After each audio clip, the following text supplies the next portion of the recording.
Mathew Barzal is the latest Islander to be sidelined with an injury. We'll discuss what his absence could mean for the team and how they'll try to handle it.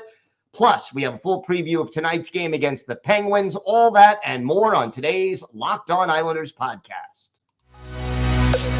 Your Locked On Islanders, your daily podcast on the New York Islanders. Part of the Locked On Podcast Network, your team every day.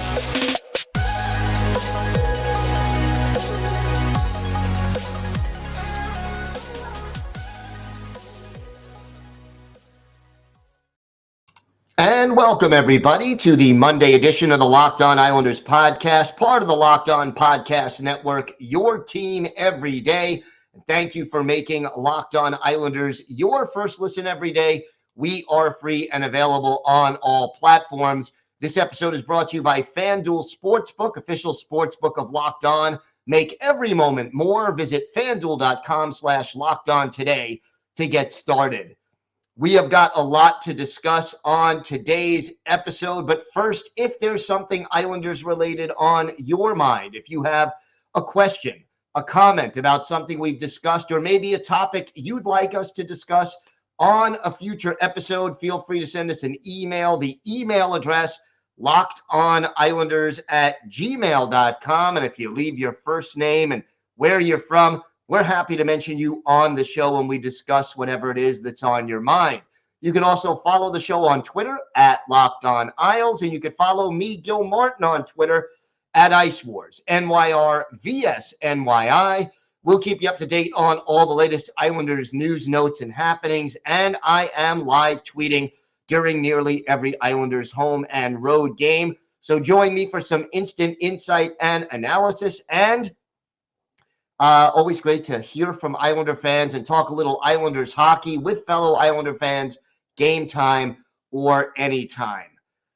Well, it was a roller coaster weekend for the New York Islanders, a big emotional come-from-behind win Friday at home over the Pittsburgh Penguins in regulation, and boy, did they need that. That was, as I said on the Friday show, the most important game. The two games against Pittsburgh Friday and now tonight, those are the vital ones. Then a very flat performance on Saturday in a 6-2 embarrassing kind of a loss to the Boston Bruins in Boston. Not surprised they lost, was hoping they would keep it closer. We will talk a little bit about what happened in those two games in the second segment of today's show, but something that happened in the Bruins game, I think, is of more importance, especially short-term for the New York Islanders, and that is that Mathew Barzal, the Islanders' most dynamic offensive player, leaves that game early, does not return. No updates as of yet as to how long Barzal may be out of the lineup. They didn't even officially say whether it was an upper body or lower body injury, although it looked like an ankle or leg, so we're thinking lower body. And as per the typical New York Islanders move, we do not know how long Mathew Barzal will be out of the lineup. In fact, I am willing to bet dollars to donuts that they officially announced that Barzal is day-to-day. But look, Oliver Wahlstrom was listed as day-to-day, and he's been out for months now. Not to scare anybody, I'm just saying the day-to-day designation usually doesn't mean a lot because the Islanders list anybody and everybody who leaves games early as day-to-day. And the problem is this. The Islanders don't have a lot of organizational depth. They do not have a lot of players at the AHL level who are just ready to step in and play. And you already have Josh Bailey out of the lineup, J.G. Pageau out of the lineup, Cal Clutterbuck, Oliver Wahlstrom out of the lineup. That's four forwards right there who are regulars in your top 12 forwards, a line and a third essentially missing from your team. And we already saw, for example, Ross Johnston inserted into the lineup on Saturday against Boston with all these injuries, Bailey being the latest injury. The fact that you've acquired Bo Horvat meant that you had an extra center to, maneuver, because they had moved Barzal to the wing and you had 5 centers, one of them moving to the wing. Now, however, with the injury to Barzal and the injury also to Pajot, suddenly you're not stocked with a lot of centers. And, the Islanders ended up calling up Otto Koivula, and he barely played in the game Saturday, just a handful of minutes. And, it's a big drop, let's put it that way, into how much the Islanders trust JG Pajot versus how much they trust Otto Koivula or any of the other players that they tend to call up from Bridgeport. And they made another move. Left wing Arnaud Durandeau called up from Bridgeport Sunday. So what does that mean? Well, it kind of means that it's at least likely that Mathew Barzal will not be ready to play tonight against the Pittsburgh Penguins. Now, Barzy still could be a game time decision. And what did we see?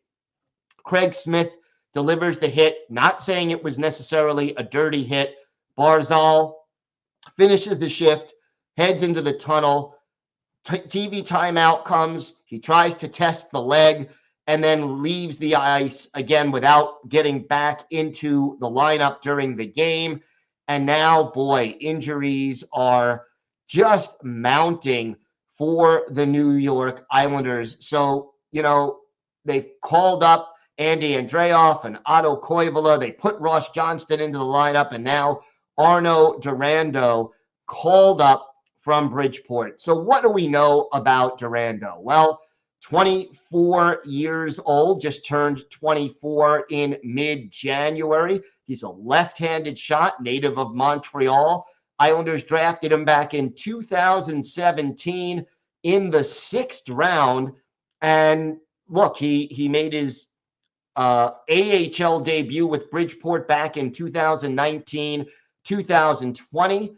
This year, in 48 games with Bridgeport, 13 goals, 33 points, 25 penalty minutes, and an even plus minus. He is 6 feet, 185, so kind of average height for a forward. But what I can tell you is this. The drop-off between Mathew Barzal and Arnaud Durandeau, who will, if he plays tonight, be making his NHL debut, is a pretty big jump. And I think if you're an Islanders fan, you have to be wary of the fact that your lineup could feature Ross Johnston, Arnaud Durandeau, Otto Koivula, a lot of players who, quite honestly, are of AHL caliber more than anything else right now. So again, Andy Andreoff, Otto Koivula, Ross Johnston, Arnaud Durandeau, these are 4 players who at best are black aces on a healthy Islanders team. And, again, they're solid AHL players, but unproven NHL players, and none of them are really considered prospects, players who have a bright NHL future. And we don't know how long Mathew Barzal is out. But when you add the fact that if Barzal misses even 3 or 4 games right now, how does that affect the Islanders' ability to make a playoff push? The Islanders are one of 6 teams battling for 2 playoff spots. We've discussed extensively that the Islanders have played more games than any of the teams that they're chasing in the playoff race. And, they're tied in points with Pittsburgh, who they play tonight, but Pittsburgh happens to have 4 games in hand. Washington is a point behind the Islanders. Washington has a game in hand. Florida, Detroit, Buffalo, all teams that have games in hand on the Isles and are in the thick of the chase for those last two wild card spots.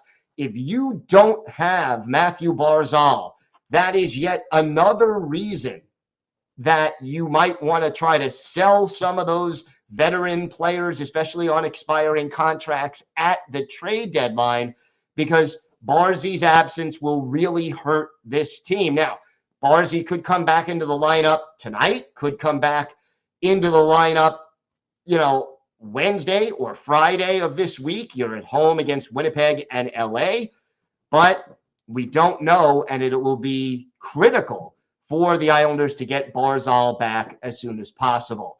We have got more to get to on this episode of the Locked On Islanders podcast. We will talk a little bit about the weekend's action and sort of sum up the highs and lows. Plus, we'll preview tonight's game against the Penguins. All that and more on today's Locked On Islanders podcast.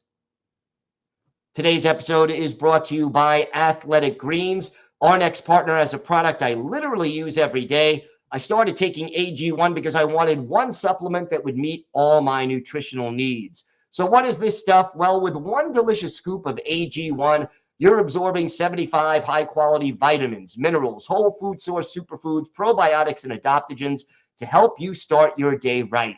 This special blend of ingredients supports your gut health, your nervous system, your immune system, energy, recovery, focus, and aging, all these things. And it's lifestyle friendly, whether you eat keto, paleo, vegan, dairy-free, or gluten-free. So right now, it's time to reclaim your health and arm your immune system with convenient daily nutrition.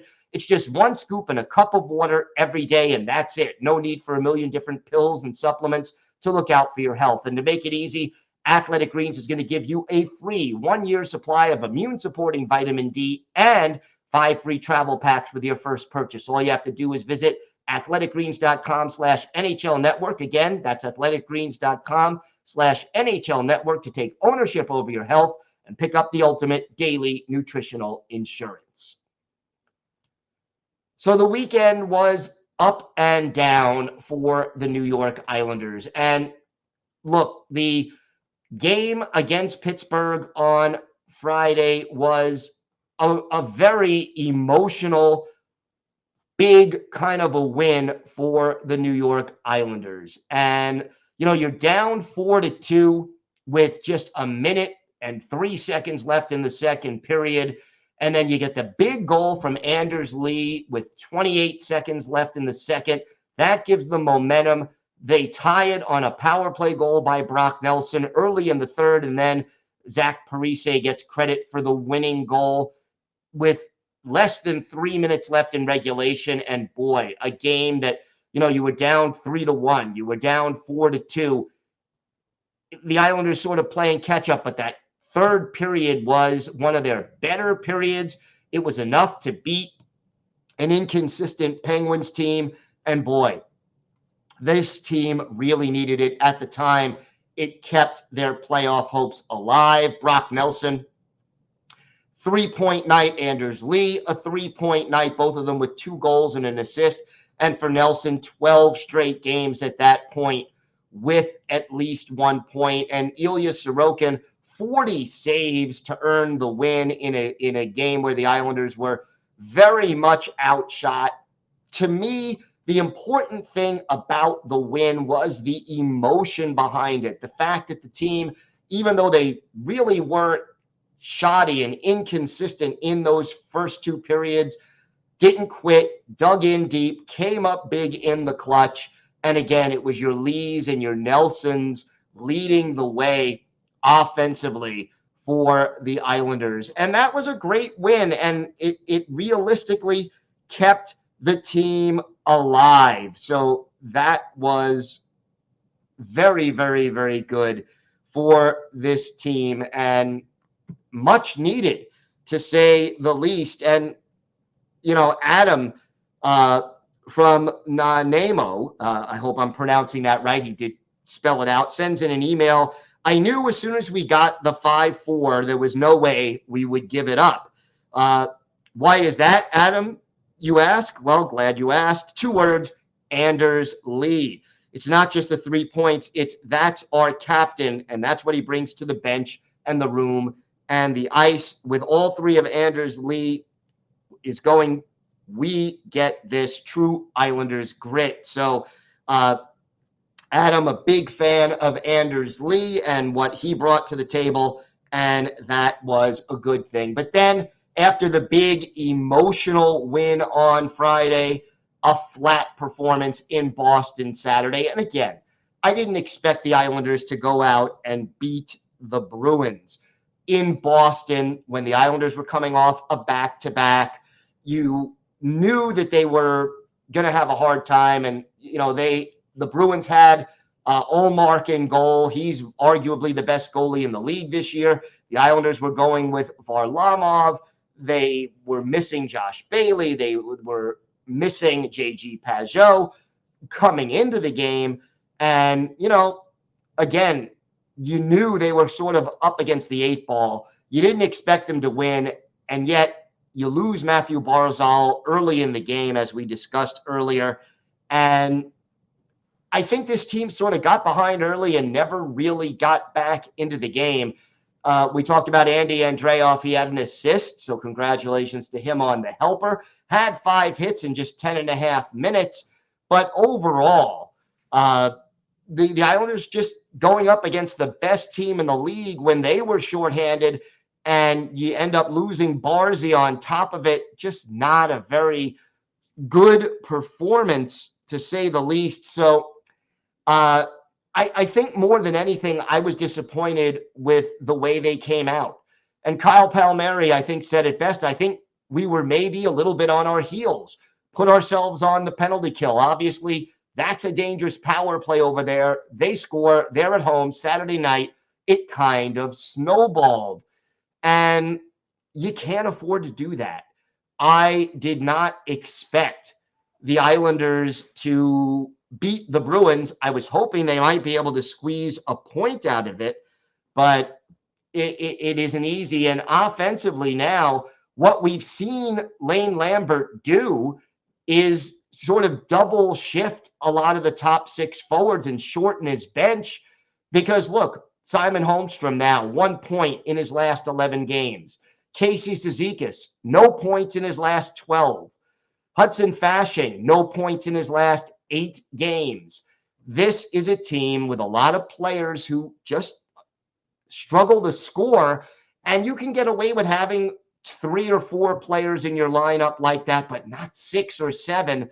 And with these injuries and the lack of depth, that's what you get. Now, Tommy, basically, our good friend Tommy here writes, "Hi, Gil. How are you doing? I think the Islanders are in the right direction, just need help defensively.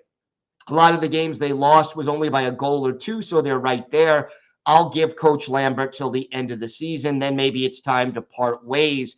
He knows the players well for a few seasons now, and he should have an idea about how to get the most out of them."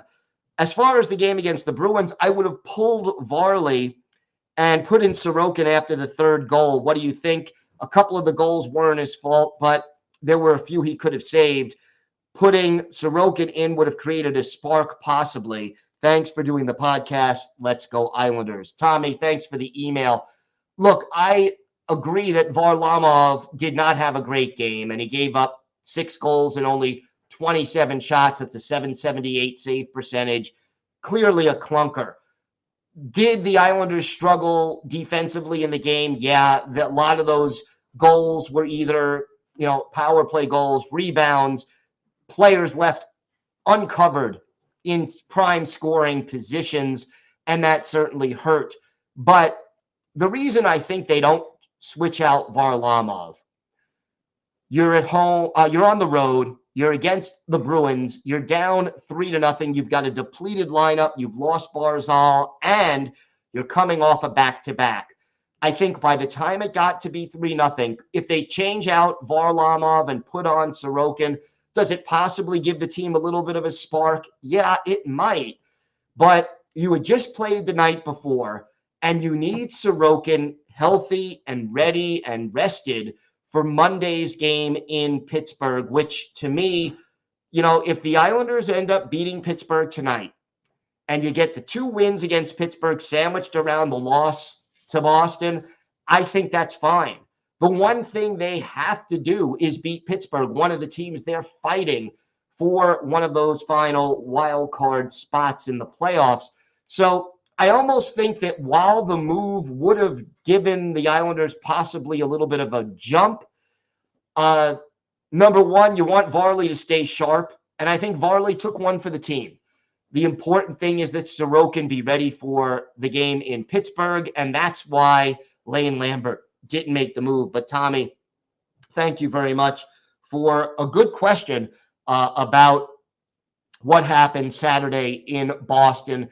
To me, the effort was the disappointing thing, and we'll see how it all plays out. We've got more to get to on this episode of the show.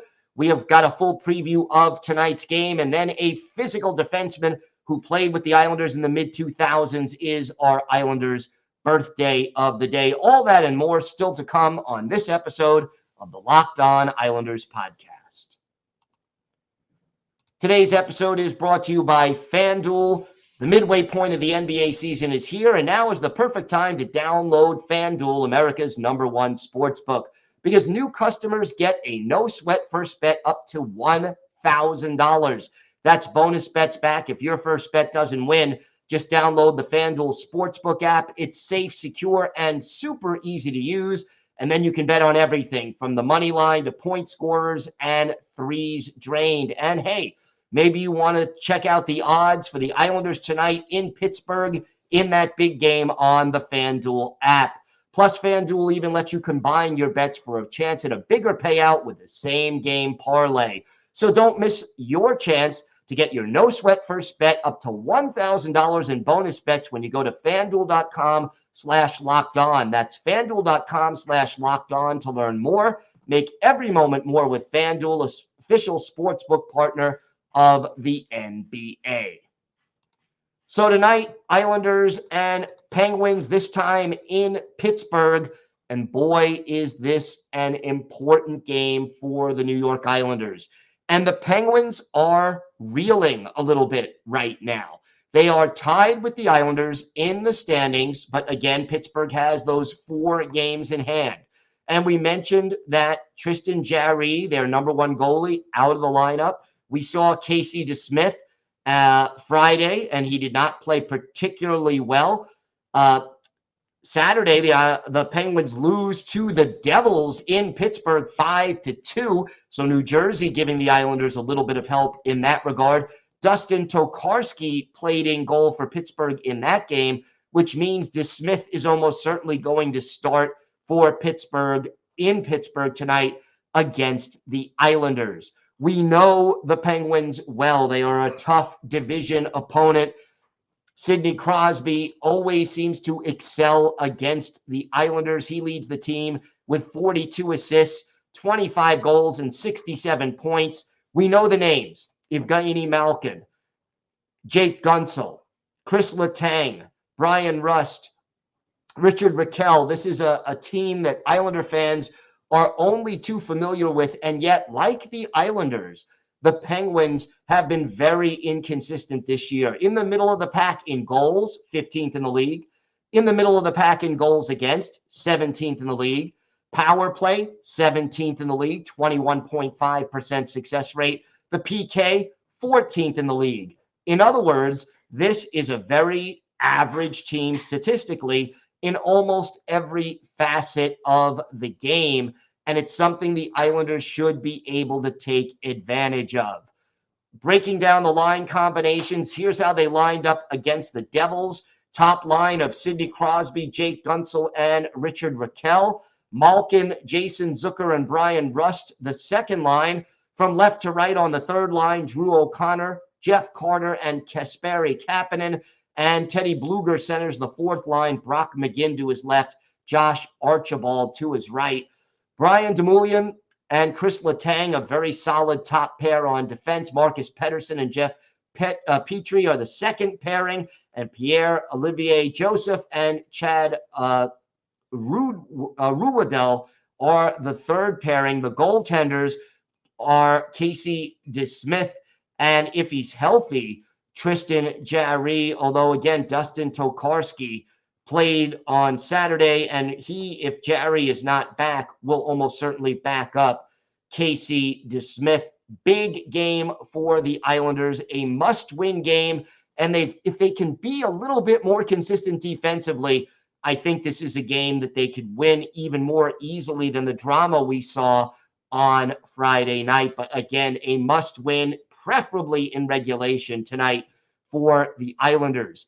Time now for our Islanders birthday of the day. We want to wish a happy 48th birthday today to former Islanders defenseman Brendan Witt, the Humboldt, Saskatchewan native, drafted by the Capitals in the first round back in 1993, 11th overall, made his NHL debut in 95-96 for the Caps, played for the Predators for 1 year, and then joined the Islanders in 06-07, staying with the team through the 2009-2010 season. Witt, a stay-at-home physical defenseman, very, very savvy at clearing forwards out from in front of his own goal. And at 6'2", 223, he certainly had the size to do it. One of his more memorable games, January 7th, 2007, a 5-3 win over the Rangers at Madison Square Garden, where Witt scored his first goal as an Islander.